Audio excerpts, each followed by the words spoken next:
This week on Across the Arrowverse, the devil has a recording contract. We watch the next 3 episodes of Constantine the series.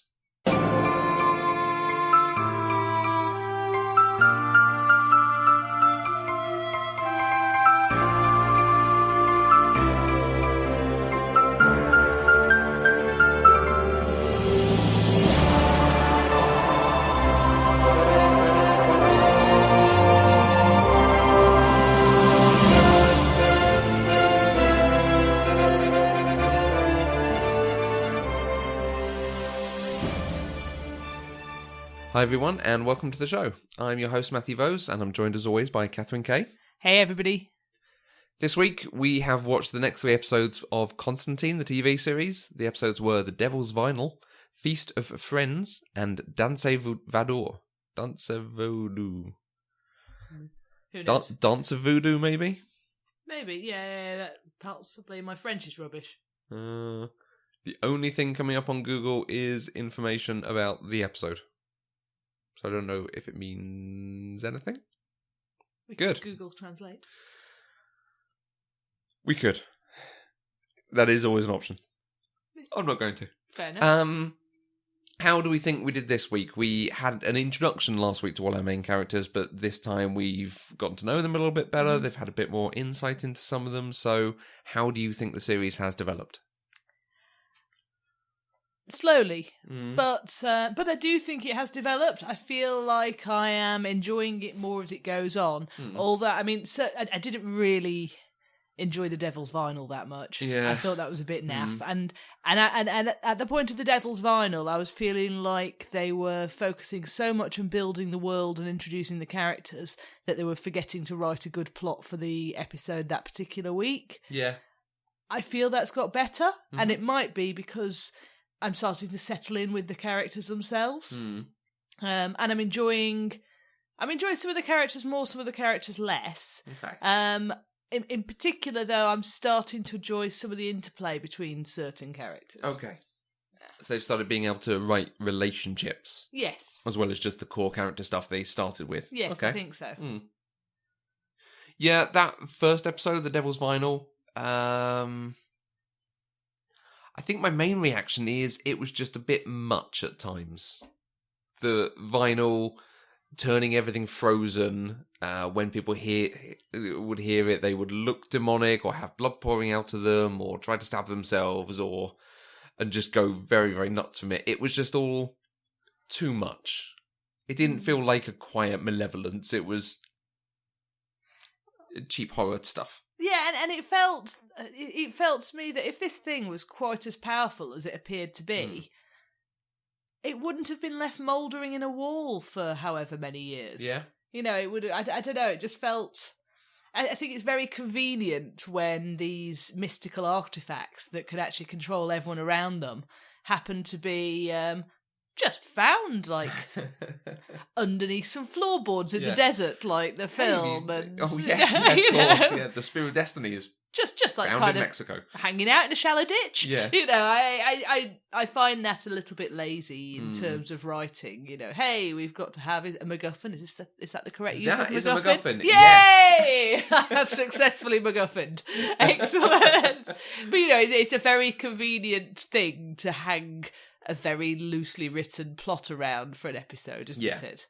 Yeah, actually, by comparison, the next 2 episodes were them dealing with the situation they were getting into, but the situation had arisen because of mistakes or problems with people doing stuff in this world, rather than there is a demon being called up on purpose to do this, or someone's done this thing with this mysterious artifact. So it feels a bit more genuine, like there is a need for us to go and deal with something here. Yeah, and for me, I felt that was because they've started the work that they've been doing in the first few episodes to try and build some of the worlds and the concepts in this world was starting to kick in. Because I get the feeling, especially having seen the next 2 episodes, especially episode 5, I get the feeling that one of the main reasons for the whole vinyl episode was to start to introduce us more properly to Papa Midnight and a slight amorality of Papa Midnight. Yeah. So I think for me that was one of the key things, and possibly those soul brokers might come into it again later. So like the sort of the teaching us the law of the soul broker and what happens when someone sells their soul, etc. Okay. The next episode was Feast of Friends, which involves more detail about John's past and the girl and what had happened with the demon, which was interesting there, but I feel like we're leaning on it a little bit much now, having had a couple of episodes where we talked about it a lot. Hopefully that's fairly laid to rest for a little bit now. I'm hoping. I enjoyed his friend. I enjoyed a little bit more grey in this world. Someone who was trying to do something good, had clearly done something wrong through it, and was trying to find a good morality, but didn't have it in them necessarily. I liked that. I felt that was a more fully fleshed character than some of the ones we've seen who are just summoning demons to kill people, or similar types of things, yeah. Yeah, I totally agree. I think doing evil things just for the heck of it is a very boring villain. And I mean, I get this guy wasn't really a villain, so to speak. No, he was just a bit misguided. But yeah, I agree. I like that. I didn't mind the referring back to the Newcastle incident, this one. I think because it gave me a headcanon of John Constantine in those days basically cruising around like the lead guy from Entourage. But with his, but with his sort of hangers on as his exorcist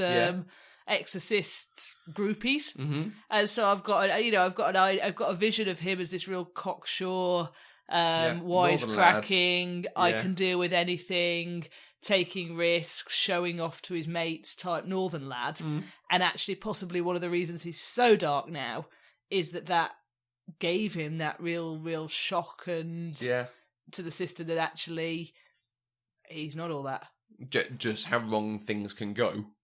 And he's not actually in control as he thought he was. Yeah, no, I like that. So. Yeah, I'll give it that.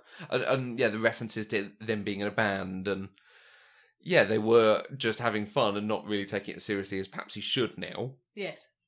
On the flip side, he does have a very sarcastic sense of humour now, so he's not lost that, but it is, like you say, very dark. Yes, and he doesn't seem to feel the need to surround himself with groupies. Yeah. Whereas I think it sounds like he allowed a lot more hangers-on in those days to show off to. Yeah. Whereas now he seems to actively discourage people who he thinks can get hurt from coming with him on stuff. Yeah. If he can. Chaz is all right. Well, yeah. The denouement of the episode, him sacrificing his friend. Interesting. I thought it was interesting. I don't know whether I liked it or not. Okay. But I kind of thought it was interesting. Don't know, because it looked like someone had to go. Yeah. But then equally, surely he could just wave his hands and say some Latin and everything would be fine. I feel like, whether we agree with it, what we think of it, they handled it very well. He had clearly made the choice this was what he was going to do. But when his friend realised it, his friend had been set up in such a way that we weren't meant to be too sympathetic to him. Yeah, agree. He was not a nice person, or not a person who, in the plan, should be rescued. But then even having sacrificed him, he still sat with him whilst he was devoured. Yes. So the whole thing was played very well to keep the sympathy with John. But between that and the fact that in the last one he'd made an enemy of Papa Midnight and had chosen to make the demon, the soul broker, go back on his word or deal with things. Eat the contract. Yeah, yes, exactly. It feels like this might be one of those things where in a few episodes we're going to have something dealing with all the decisions he's made. And something's going to come of this, and they're actually going to go, you are a very dark person because of all the stuff you've done that is ticking people off. Or it's ticking people off in the underworld, and that's why they're coming after you now.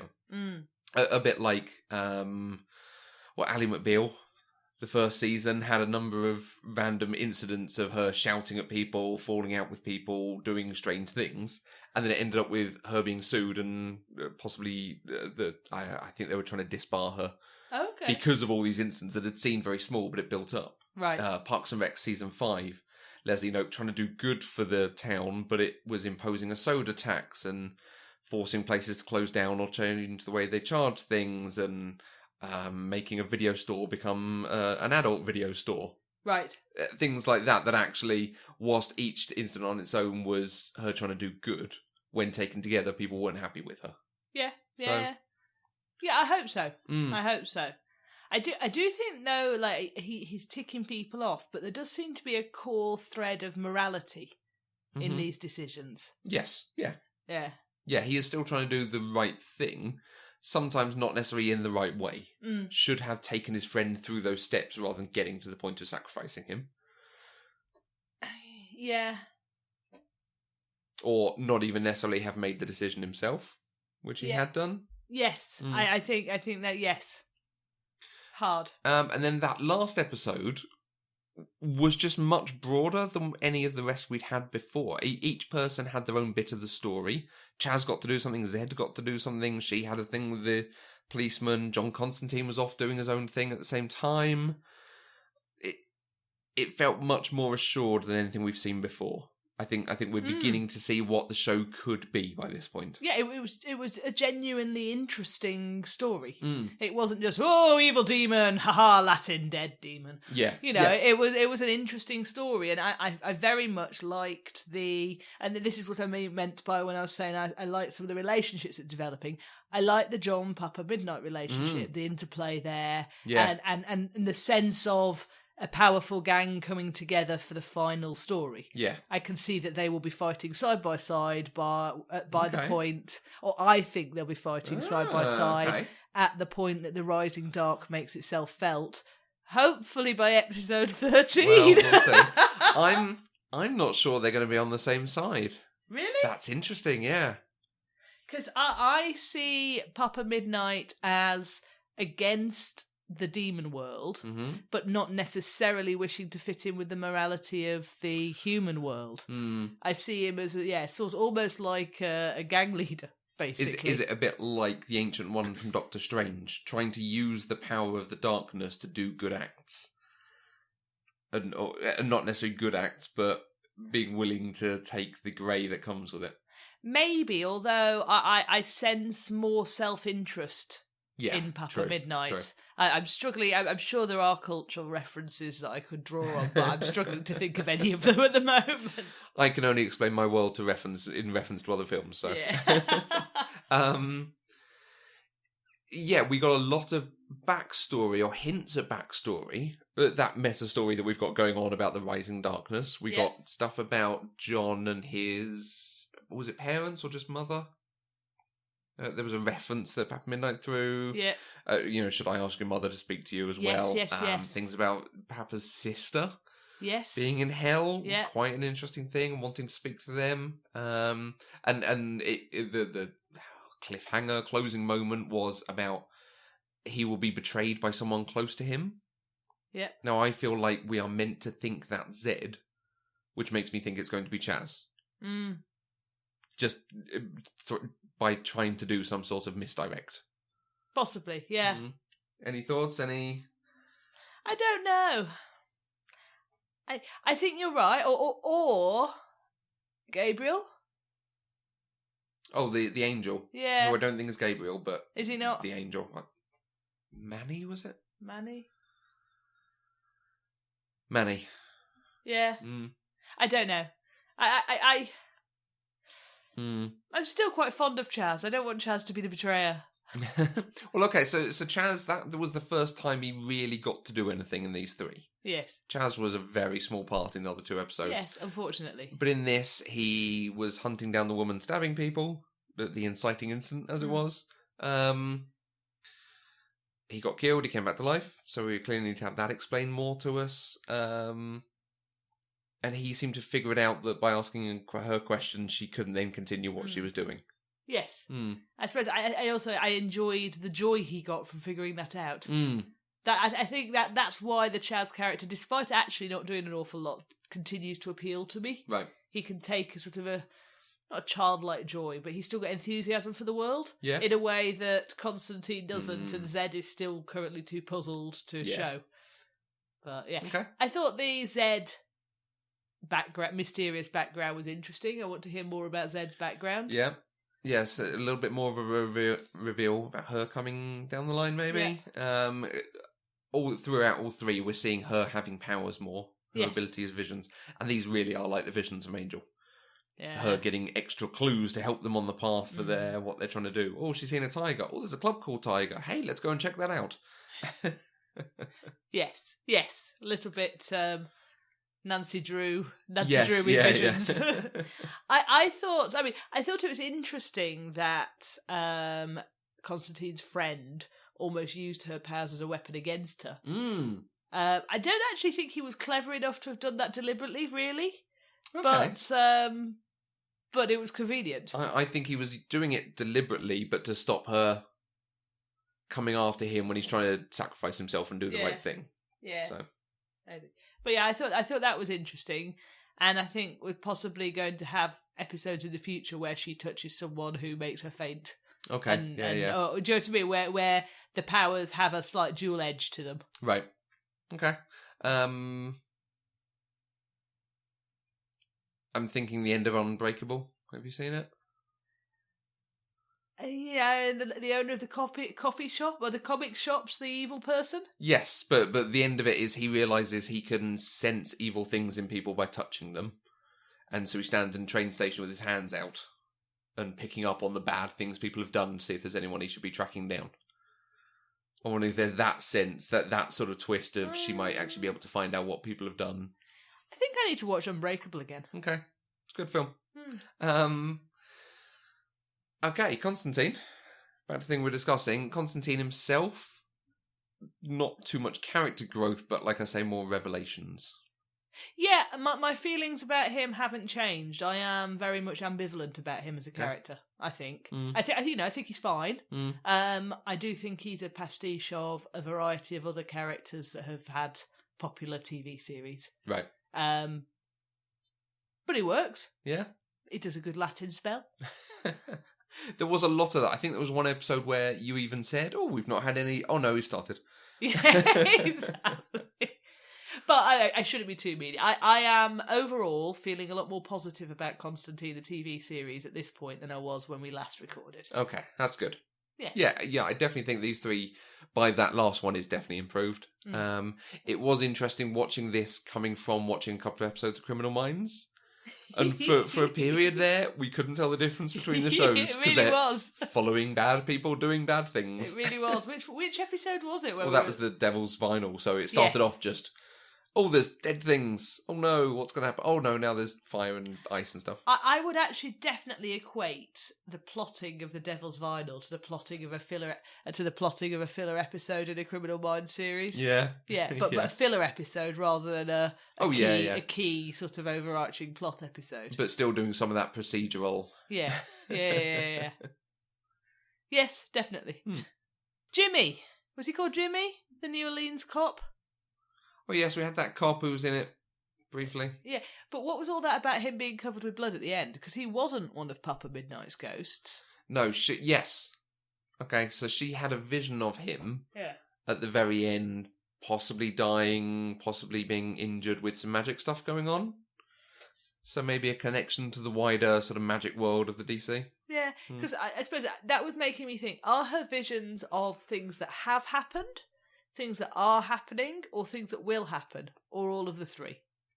Do we know? I think they've always been connected to whatever she's dealing with. So maybe some of it is her seeing the past, but generally it's like a sensing of an aura, but in a more physical way. Okay. So she something in the metaphysical world was telling her she needed to be at the Tiger Club, so she saw a tiger. Right. And that was what got them to that step. She understood she needed to know more about this guy in some way, so she saw something about him being trained to shoot. Fair enough. Yeah, I quite liked that. I liked the whole. I liked the way they introduced her as a psychic to him, using that initial seeing him as a little boy thing. I thought the tiger was a bit naff. Yeah. I mean, like, it's a little obvious. If she needs to go to the Tiger Club, wouldn't it have been more convenient for her visions to have just shown her the sign for the Tiger Club? Well, Just saying. Who knows how this realm works? Exactly. We know how it does work. You have nails as your tracking devices. So yeah, should we have some nail tracking devices? Yeah. It's not the most useful as a compass. Not really. Yeah. Not really. I know they're in this direction. I don't know how far. Well, no, I do know how far. Half the circumference of the Earth. Because otherwise it'd be pointing the other way. So that's the most it could be. Yeah. No. I suspect high tech would work better. A bit more obvious, perhaps, but yes. yeah. So that wraps us up for another week. If you have thoughts, questions, or comments, you can use the hashtag ATAV on Twitter or find us on Facebook, Instagram, and Twitter as Eloquent Gushing. If you want to help support us, please check out our Patreon page where you get access to exclusive content across all our shows. Go to patreon.com/eloquentgushing and visit our homepage, eloquentgushing.com, to sign up for the weekly newsletter and the goings-on across all our shows. Thanks for listening, and we'll see you across the Arrowverse.